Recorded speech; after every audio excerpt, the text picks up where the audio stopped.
Hey, hi everybody, Baruch Hashem, we're back. This is Parsha.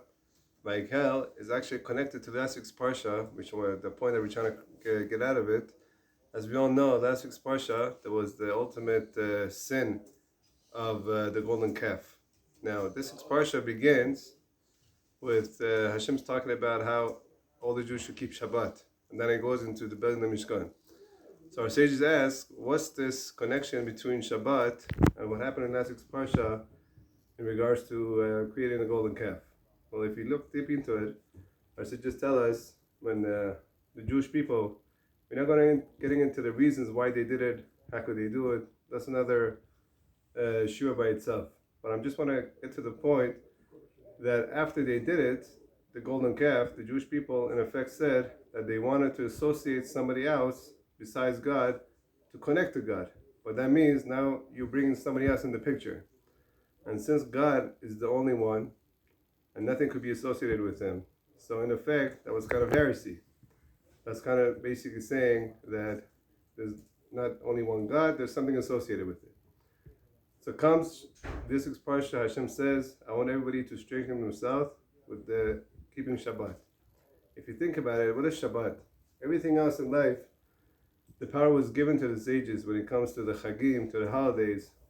We were given the permission to come out with the calendar.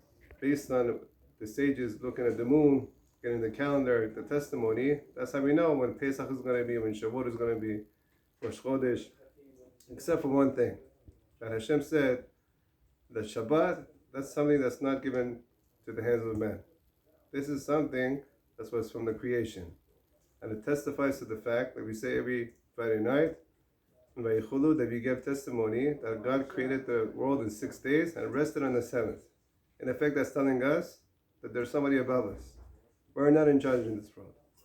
God created this world and gave us the Torah in order to live by the laws so that we could ultimately get the rewards that are coming with it, and chas v'shalom also the opposite, if you don't go with the Torah. So in effect, when Hashem comes and tells us to keep the Shabbat, besides the fact that all the Brachot that comes to life is because of Shabbat, it's also coming to say that this is an atonement for the sin that we associate something else with God. And when we go back to Shabbat, we're saying that there's nothing other than God. That He created the world in 6 days and He told us to rest, meaning that He is our boss and He wants the best for us and He will do whatever He wants us to do, and that's only for our own good. Just like a father tells his child to do this and not to do that for his own good, so too God is saying, by accepting Shabbat upon yourself, you're testifying to that fact, and from there on, everything is good. Now, it's also known that in Pasuk Yeshayahu, that whoever keeps Shabbat, mechalelo. The sages came and said on this word mechalelo, don't read mechalelo, ela mochalino. Meaning what? Shabbat has the power that whoever keeps it, according to the laws that are written down, God actually forgives him for all his sins. That's a big one. That means all his sins could be forgiven, except for one sin.